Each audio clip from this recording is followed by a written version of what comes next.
Yo, what's up, everybody? It's your man, Tim Swain. Listen, sometimes we don't talk about the Ghanaian who came back to Ghana. But today, I am getting that perspective from an entrepreneur and a businessman, and he's sharing some insight to you that you definitely need to know. Kelvin, it's good to see you, man. It's good to see you, man. You're looking good. I mean, the folks can't smell you, but you're smelling good.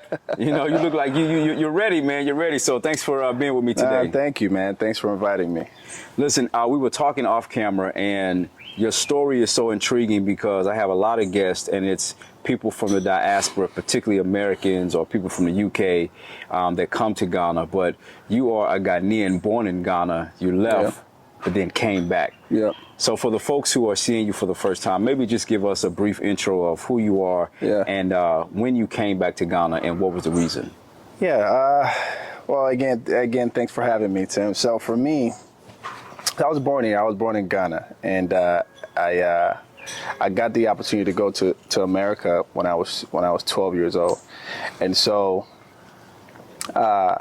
you know, being in America, growing up, doing middle school, high school, college, you go through a series of things as a foreigner, as an immigrant, but also you have that sort of that fire in you to sort of be at the top of it. And, you know, coming from where you come from, you don't really have much room to fail or to really be mediocre. So I really pushed while I was there, both socially and academically, to sort of be at the top, you know, just to fit in, just to blend in. And that was an experience. But, you know, I think once I graduated and I was sort of in the corporate world, trying to make ends meet, trying to figure out what my destiny was, what my passion was, I was more so led to come back home.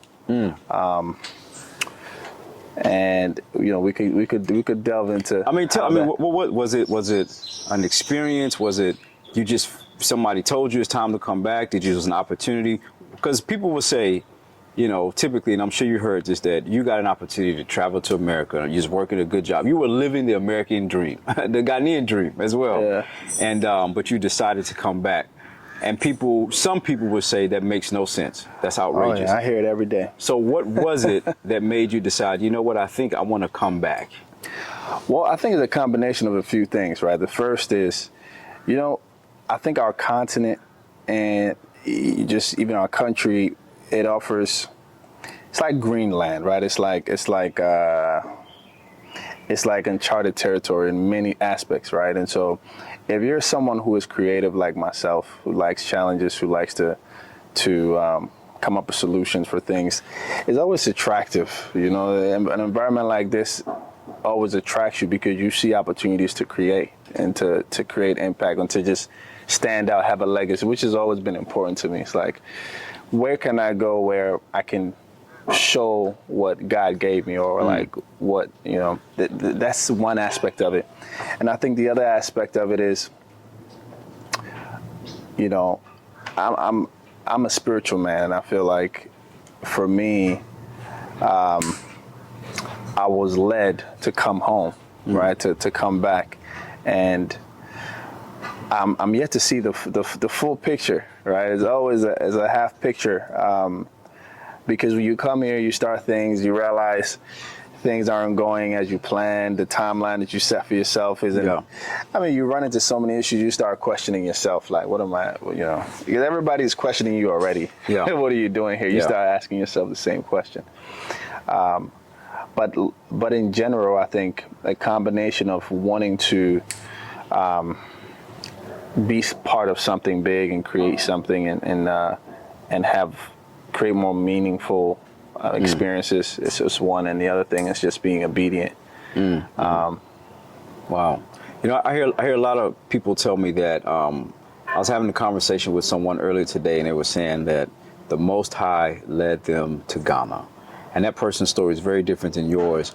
But it's interesting that it seems like sometimes there's always like this sense of like deeper intrinsic kind of like calling to come back. And before we get to where I met you, which is the business that you launched. Yeah. I'm just curious, right? We always hear about the person coming to Ghana, right? And the American or the person who's not Ghanaian coming back to Ghana. But I'm interested about when you went to the States. Yeah. Like some of those first experiences, maybe share with me maybe what your perceptions was or were, and then how did that meet reality, and then even how you were perceived as a fresh African, fresh African going to America. Tim, I tell you, man, it was traumatizing for me. I'm not even gonna sugarcoat it. It was so hard, because for me, like living here, I was the top of my class. I came from a pretty good home. I had the respect that I felt like I wanted. I had the friends, the camaraderie, everything. You get there and you have to start from scratch. Not just that, but you have to earn that respect. There's a lot of perceptions around, being African or being dark-skinned or it's just so many things culturally that you have to overcome. It was traumatic for me. I mean, for a very long time. I'm sorry, I'm not laughing at your trauma, man. Sorry. It's okay. I mean, now you look back at it now and you're like, I thank God that I did not lose my identity, because what happens is you try so hard to become somebody else that will be accepted. You want to speak differently. I try so hard to get rid of my accent. You want to be lighter skinned. You want to have silky hair. You want to do all kinds of things to blend in, and every day that you don't succeed at that, somebody's gonna make fun of you. Somebody's gonna make you feel like you don't belong here. So let me ask you a question. I know that people want to know, all right? Yeah. Not just to be messy and nosy. Some of the ill treatment that you received. Yeah. I'll be honest. Yeah. As a young kid growing up, when someone was really dark, and especially if they had an African accent, they got almost brutally assaulted verbally and everything. And I can imagine it was traumatizing, especially if you're coming from a place where you don't see color like that. Yeah. So my question is, was it coming from my people? Don't ask that question. Let's keep it real. It was coming from my people, wasn't it? African Americans. Well, Yeah, it was. But I know you're trying to be nice about it, but I know us.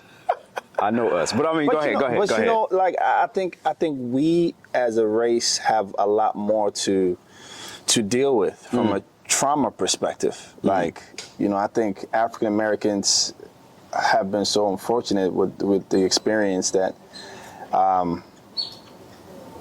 they've had in America and different parts of the world. So I think internally, people are just harboring a lot of trauma about belonging and what it means to just. So, I think a lot of it is people turning their own stuff on you, their own insecurities and their own, shortcomings or however they perceive themselves in life. I think people just want to feel great about who they are ultimately. And sometimes when you're a kid, I mean, we were kids. I mean, now we're all older. Nobody does that anymore. But when you're a kid, it's like you're going off of some of the things you hear on TV or you see outside, and you're clueless. So for me, I don't usually like to point fingers and try to say, I see the bigger picture. Yeah.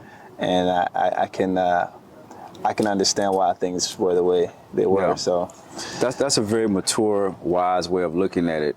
And you mentioned something earlier where you talked about not losing yourself in the process. Yeah. Talk to me about, before we transition into coming back, right? Yep. How did you maintain the integrity of your personhood, your culture? Yeah. These things that are like good for you, but at the same time manage trying to be in an environment where people didn't see you as, a Ghanaian, right? They saw you as something other than who you are. Yeah. It's a good question. So I think for me, there were a few parts. One was church. Church was good. I think, the church family I belonged to gave me a place to feel like I could be myself. It was predominantly a church that was filled with people who spoke like me, looked like me, had a similar cultural background. So that helped a lot. The other thing was Music actually was one of the things that I always look back at and say, it was my love for our music that kept reminding me of who I am and where I come from. You know, because it's hard to become something else when every day you're speaking a certain language, you're vibing to a certain sound. It reminds you. You know, music is very powerful. Wow. So those were some of the things. Obviously, my family. My father lives here, you know, so that was, for me, there was always that contact with home because my father lives here. I have siblings here as well. So just from that perspective, I think I was fortunate to have these points of contacts that helped me kind of like, and you know, you make friends. You know, I remember some friends who played a pivotal role in my life. They just didn't care about all the stuff that was happening in America. They really, I don't know how they did it, but they figured it out, how to just be themselves and have a lot of confidence in who they were. And you hang out with them enough, you start to pick up on their confidence. You start to kind of like remember who you are. Yeah. So, I mean, I can't name them, but there were some friends who, you know, I made who just made me really, I'm proud to, you know, be who I am.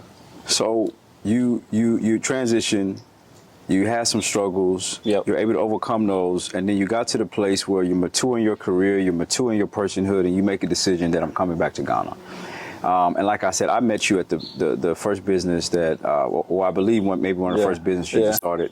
So then take us now to that place, right? Yeah. You moved back to Ghana. What was that original purpose in terms of that business that you had? And so that's a great question. So before I came, so my background is in tech, is in business and tech. So, you know, we started building apps. Myself and my team started building websites, software for companies. So one of the first apps that we built was a music streaming app. Really great music streaming app for African music. It's called Jumpa. And it was going well. You know, we had launched it, we built it, we put together a team, but we needed to bring more curators, like music content curators on board. And so part of my mission coming to Ghana was like, okay, I'm gonna come here and hire people to be content curators, or you know, people who make playlists, things like that. And so that was sort of like the micro mission here, right? You know, to come here, hire people for this app, and also grow the technology business where we would build more apps, you know, build more softwares for people. So that was the mission. That was actually the goal coming here. But when I got here and I hired my first group of people, it was, you know, it was eye-opening in so many ways. Just the process of hiring is hard. Finding quality people, good talent is hard, and trying to have people work remotely is extremely difficult.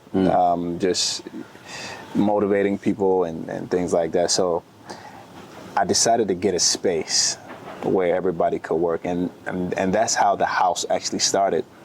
The idea was to actually have a workspace where I can grow this business that I was trying to do.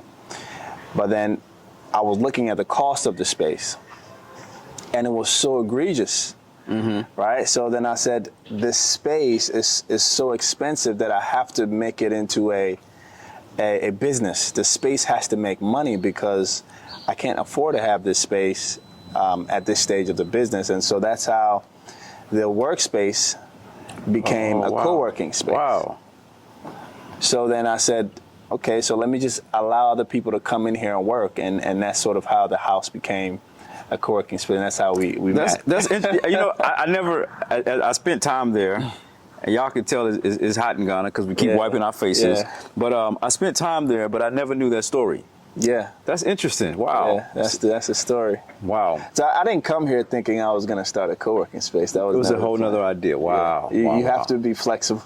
I want to know, like, what were some of the primary reasons why you decided to transition from that co-working space?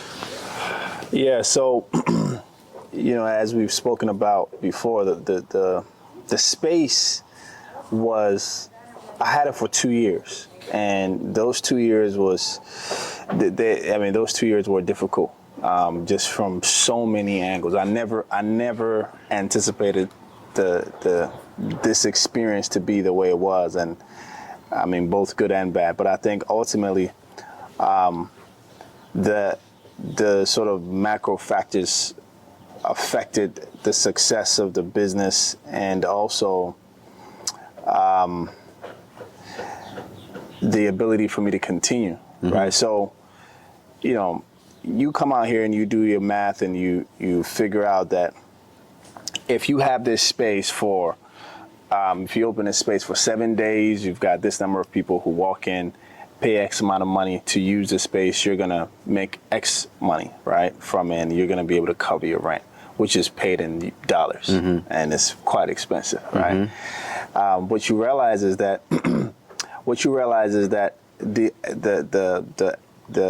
the money here is so volatile, that you plan for X, and in 2 months, everything that you plan for, you got to throw it out, because the currency has changed so much, and you have fixed expenses, and those expenses are in USD.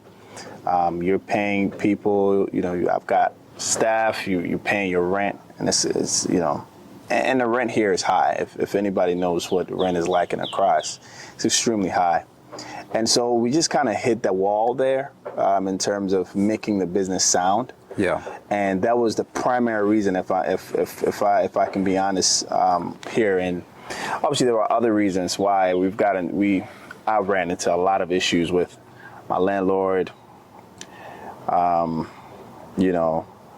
Getting talent became challenging, getting people who were trustworthy. I mean, we had some issues with staff just doing whatever they wanted to do.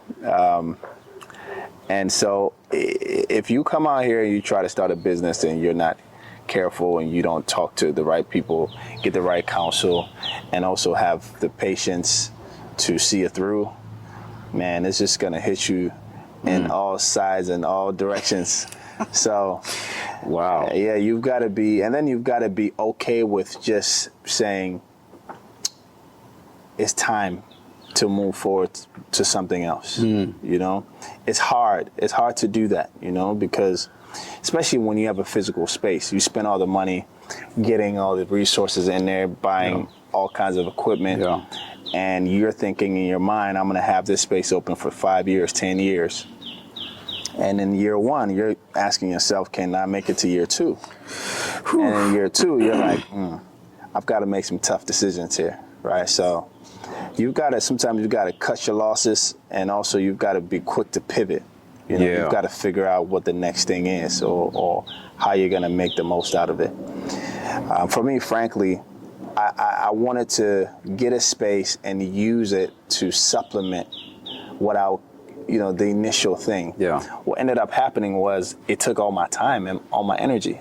A lot of great things came out of it. I met great people like yourself. I met in the space, my business partners. I met so many people in the space and created so many relationships. So there's a lot of good parts that came out of it. Actually, way more good than bad. But I think ultimately it kind of took me away from what I originally came here to do, which was to get this tech company off the ground, to launch the app, to hire people for that. And so, I mean, there are a lot to unpack there in terms of lessons. But that's the short version of that story. This is really good information. We hear so many people on even YouTube platforms like myself and others where you just hear about, I left America, I left the UK, I came back to Ghana, and now I have this big business and I'm doing well. Yeah. And sometimes we shy away from the difficult parts of, before you can get to that part of really being successful, sometimes there's a lot of hiccups, there's a lot of things that you go through. People are watching you right now who are probably where you were when you were in the States, in terms of maybe they've accomplished the American dream and they want to move back, but they haven't been here maybe in 10, 15 years or so. Yeah. What would be some of the words of advice you would give to them? They have an amazing idea, and now they want to bring it to Ghana. And they want to be profitable. Yeah, they want to be profitable. Yeah, so I mean, I always say the first thing is to be humble. You know, come in with the right mindset, like a learning mindset, right? Listen more, speak less. You know, and try to get diverse opinions, diverse views from people, because any environment that you go to that's new for you in terms of just culturally, business-wise, whatever it is, you have to be a learner. You have to just soak in. And so that requires some humility, because a lot of things you might hear, you won't understand. In fact, you won't even agree with. Like, oh, this is how business is done here. You're like, what? How? How can I? Yeah. Well, you have to just calm down for a second, listen to what they're talking about, and see where you can fit in or how you can make it work for you. And some of these customs and practices might not work for you, right? How you speak with people, how you dress to certain things. Maybe you have a certain way of doing business, and you have to adjust to the business here, but that requires some humility. And also, I would say, just having faith and being anchored in something, in God, and also having confidence in yourself coming here. It's very important to just do that, because the challenges are a lot, and if you don't have that anchor, you'll just give up. You'll quit, because you always have a safety net. You can always tell yourself, man, let me just go back to America. Man, let me just go back in. And so you need the right people. I've got amazing mentors, and a lot of them are my age range. I have some older mentors as well, and they help me, man. They keep me grounded. It's so important. But sort of on a ground level, in terms of just making business work here, you've got to have a good business idea. You got to have a good business plan, and be willing to pivot that plan, like tweak the plan, make it work for this place. People in Ghana will say, in Ghana, you can't have one thing. You got to have multiple things. I'm telling you. That's what they say. I'm telling you. But what I found is, actually, if you have one thing and you focus really well on it, you just key in on it, and really just kind of put your effort, your energy towards it, it can really succeed. Sometimes splitting your energy towards several things, you might shoot yourself in the leg. I mean, I've done it, and I don't know if it was all that beneficial for me. So I would say, although you have to be open-minded about pivoting, you should pick something and focus on it. And then, there's just a bunch of things about just renting and hiring and, just all the logistical pieces that you just have to learn. It's just so many things. So every aspect of it, you have to talk to somebody. I think getting good talent is one of the hardest things to do here. You come out here wanting to start a business, you better talk to somebody about how to do that, how to do that really well. And once you get them, you have to talk to them about, how do I manage people here? How do I get the best out of people? I struggled with that a lot. Trying to work with people and bring some of the standards that I had learned working at big companies in America, trying to replicate that, and you learn that it's a different environment here. You have to do things a little bit different. So, Tim, it's a lot. It's a lot of stuff. But I'm always open to talk to people as well. Like, if someone wants to move here and they want to talk about business or what they got to do, I'm always open to share my experience. Well, I think that's a great offer, man. And you guys, his information is right there in the description below. As always, you go right down. You see the title? Okay, keep going down. Boom, that's the description right there. So his information is right there. Kelvin, listen, this is probably one of the most informative conversations I've had in a while. Yeah. Because it's real, but it's nuanced with hope, but at the same time grounded in reality. Yeah. And I think that's the spot that a lot of people need to be in, right? Where they know that there's many things that can be done, but you got to have a good plan, you got to have some good faith, and you got to have some good confidence in yourself to make it happen. So for sure. We definitely got to do a part 2, man. So thank you so much for being with me today. I sincerely appreciate the time. And for folks listening, as always, if you love this content, make sure you like the video, make sure you subscribe. Until next time, peace.